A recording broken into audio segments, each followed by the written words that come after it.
¿Qué tal? Muy buenas noches a todos. Bienvenidos al telediario del 24 News.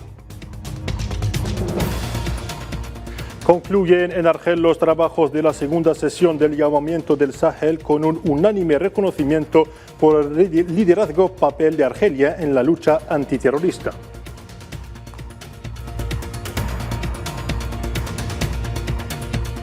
El presidente saharaui Brahim Ghali afirma que el Estado saharaui es una realidad tangible a nivel internacional con motivo del 47º aniversario de la proclamación de la RASD.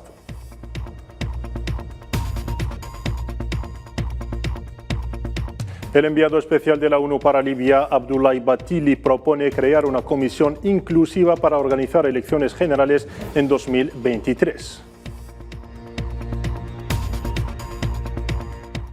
Hola de nuevo. El presidente de la República de Argelia, Abdelmadjid Tebboune, jefe supremo de las Fuerzas Armadas, ministro de Defensa Nacional, ha recibido hoy al secretario del Consejo de Seguridad de la Federación de Rusia, Nikolai Patrushev, quien efectúa una visita a Argelia al frente de una importante delegación.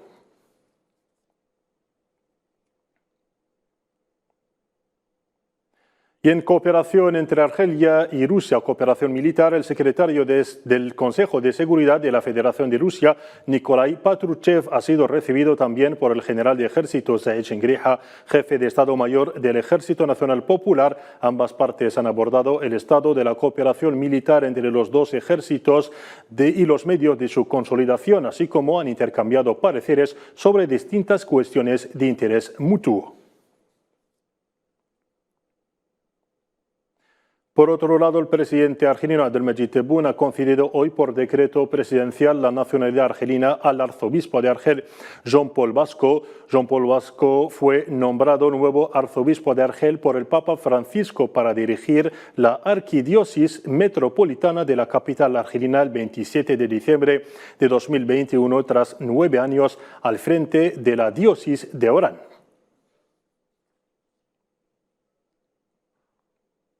En cooperación antiterrorista se han dado por terminados hoy en Argel los trabajos del llamamiento para el Sahel, cuyos participantes han insistido en la necesidad de aunar los esfuerzos para hacer frente al fenómeno del terrorismo, saludando el enfoque argelino en la materia.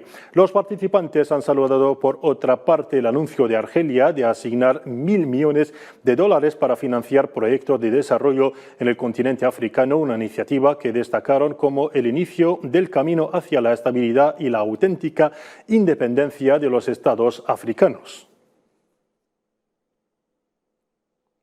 Y en lo referente a la cuestión saharaui, la wilaya de Smara, campamentos de refugiados saharauis, han acogido hoy las actividades conmemorativas del 47º aniversario de la proclamación de la República Árabe Saharaui Democrática, en presencia del presidente de la República Saharaui, también secretario general del Frente Polisario Brahim Ghali, junto a miembros del Secretariado Nacional y el Gobierno saharaui, así como delegaciones extranjeras.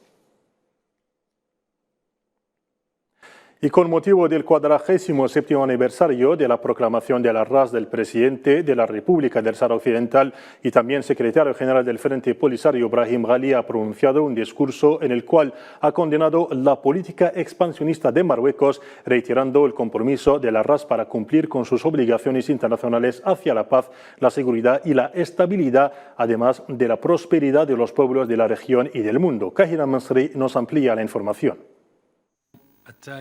En un discurso pronunciado en ocasión del 47º aniversario de la proclamación de la República Saharaui, el presidente de la República Saharaui, secretario general del Frente Polisario Brahim Ghali, ha afirmado que el Estado saharaui es una realidad nacional, regional e internacional tangible que Marruecos ya no puede negar. Brahim Ghali ha reiterado la plena disposición de la RASD a cumplir con sus obligaciones internacionales hacia la paz, la estabilidad y la prosperidad de los pueblos de la región y del mundo.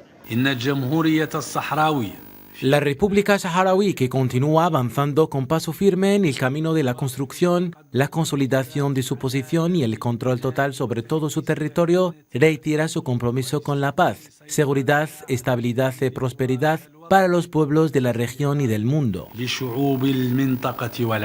El mandatario saharaui advirtió contra el peligro de la política de intransigencia y de expansión de Marruecos y su inconformidad con la legalidad internacional. En este contexto, el presidente de la RASD llamó a la ONU y la Unión Europea a imponer el respeto de sus principios para poner fin a la ocupación militar marroquí. Brahim Ghali ha afirmado por otra parte que el Frente Polisario, único y legítimo representante del pueblo saharaui, no participará en ningún proceso de paz que no respete la voluntad del pueblo saharaui ni respete la naturaleza jurídica de la cuestión del Sahara Occidental. Este 47º aniversario de la proclamación de la RASD se da este año en un contexto particular marcado por importantes logros alcanzados por la cuestión saharaui, logros que se dan en particular a la unidad y la firmeza de su pueblo. Y para marcar este 47º aniversario de la proclamación de la RASD, del Movimiento por los Presos Políticos Saharauis ha organizado una manifestación en Madrid, más precisamente ante el Ministerio de Asuntos Exteriores, para pedir la intervención del Gobierno de España ante las autoridades de Marruecos en favor de los presos políticos saharauis en las cárceles marroquíes. Se encuentran en pésimas condiciones en centros penitenciarios. Escuchemos al respecto la declaración de Luis Portillo, miembro del movimiento. De estos presos, porque España, estamos aquí en la Plaza de la Provincia, en Madrid, delante del Ministerio de Asuntos Exteriores, para reivindicar la libertad de los presos políticos saharauis. Somos el movimiento por los presos políticos saharauis y llevamos 2 años manifestándonos, concentrándonos aquí, enviándoles cartas al ministro y a la ministra anteriormente para reivindicar que España se ocupe de estos presos, porque España es la potencia administradora de iure. Llevamos 2 años sin que el ministro haya contestado absolutamente nada a nuestras reivindicaciones. Creemos que los presos estos tienen derecho a todos los medios que las organizaciones internacionales ponen a su disposición y Marruecos lo está incumpliendo. El ministro Álvarez habla continuamente de los derechos humanos en Ucrania, que ha sido violado, que ha sido ocupado por un país extranjero. Nosotros queremos decir que aparte de Ucrania existe el Sáhara Occidental, ocupado desde hace 47 años por un ejército que lleva robando recursos naturales del Sáhara y violando los derechos humanos. Esto es lo que le recordamos todos los lunes al ministro de Asuntos Exteriores aquí delante de su ministerio. Y en España siempre en el contexto de crisis energética que padece Europa y ante recorte de suministros de gas por parte de Rusia, la comunidad empresarial española se ha indignado por el cambio de posición del gobierno de Pedro Sánchez acerca de la cuestión del Sahara Occidental, una decisión unilateral que ha privado a España de su importante suministrador de gas natural, a saber Argelia, y ha sacudido la economía del país. Belkacem Faid Aishawi. El jefe del gobierno español, Pedro Sánchez, sigue una política que no va acorde a los intereses económicos de su país. El cambio de postura de Madrid respecto a la cuestión saharaui tiene una dura repercusión sobre la economía española. El asunto suscitó la ira de Argel, uno de los socios energéticos más importantes de España. La crisis diplomática entre Argel y Madrid ha privado a España de cantidades importantes y de precios preferenciales de gas natural. Para compensar el gas argelino, el gobierno de Sánchez ha optado por la importación del gas americano, pagado por un alto precio, es decir, 3 veces más caro que el gas argelino. Las agencias estadísticas hablan de consecuencias desastrosas. España registró una pérdida comercial estimada en 600 millones de dólares tras la suspensión de los intercambios comerciales entre ambos países. Según datos oficiales, las importaciones españolas de gas pasaron de 6.372 gigawatts a 2.178 gigawatts en enero de 2022. El conflicto ruso-ucraniano a su vez ha afectado patentemente a las importaciones españolas de energía. Las sanciones impuestas a Rusia han penalizado especialmente a numerosos clientes europeos. La situación en Libia ha centrado hoy una sesión de información pública seguida de consultas a puerta cerrada en el Consejo de Seguridad de la ONU. Durante la reunión de hoy, el enviado especial del secretario general de la ONU para Libia, Abdoulaye Bathily, ha presentado ante los miembros del Consejo su propuesta para facilitar una hoja de ruta que permitiría la organización de elecciones nacionales en el país en 2023.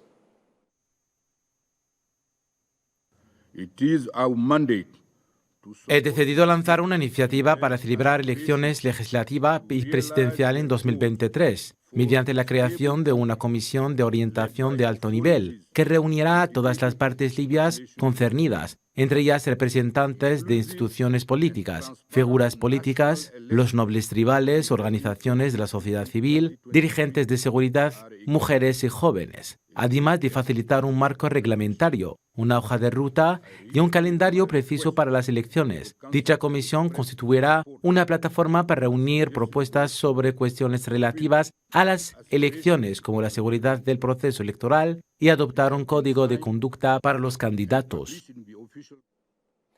En Palestina, la escalada sionista en el país sigue aumentando día tras otro. Las incursiones de los colonos y de las fuerzas de la ocupación sionistas perpetradas en la ciudad palestina de Jura y varias aldeas al sur de Naplusa, en Cisjordania ocupada, suscitaron reacciones occidentales que denunciaban la violencia de los colonos extremistas contra los civiles palestinos indefensos. Además, el primer ministro de Palestina, Mohammed Shtayyeh, condenó los crímenes cometidos por los colonos contra los niños y las mujeres. Escuchemos su declaración.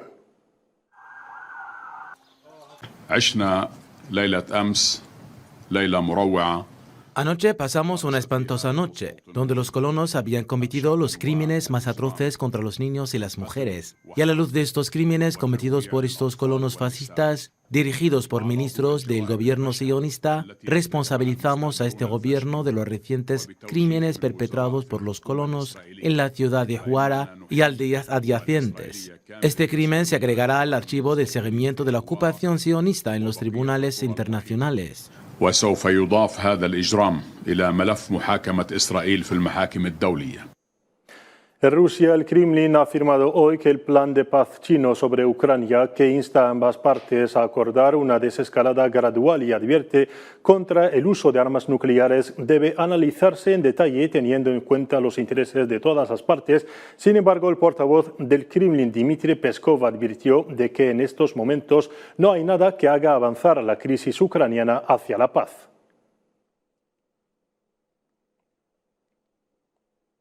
Y por su parte, el presidente de Ucrania, Volodymyr Zelensky, ha cesado al comandante de las fuerzas conjuntas en la región del Donbass en medio del repunte de los combates en la zona y de los avances logrados por las tropas rusas durante las últimas semanas. Este cambio al frente del mando ucraniano se produce después de que las fuerzas rusas hayan conseguido avances en la región del Donetsk y sus intentos de controlar la ciudad de Bakhmut, uno de sus principales objetivos en el este de Ucrania. Seguimos con la actualidad internacional. El ministro turco de Asuntos Exteriores, Mevlut Cavusoglu, ha declarado hoy que las conversaciones con Suecia y Finlandia sobre sus candidaturas de adhesión a la OTAN se reanudarán el próximo 9 de marzo, aunque afirmó que Suecia aún no había cumplido sus obligaciones en virtud de un memorando firmado el año pasado. Turquía canceló en enero las conversaciones con ambos países sobre sus candidaturas después de que un político danés de extrema derecha quemara un ejemplar del Corán ante la embajada turca en Estocolmo.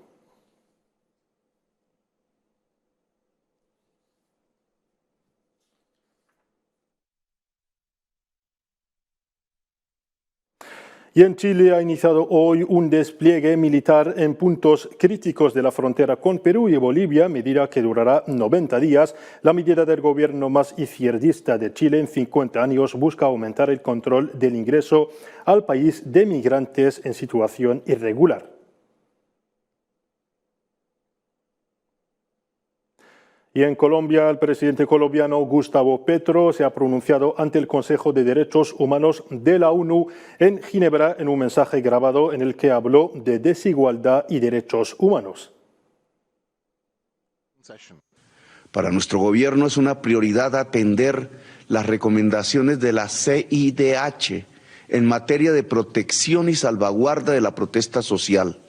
La juventud colombiana durante los últimos años ha alzado su voz por defender sus derechos y hacer transformaciones estructurales.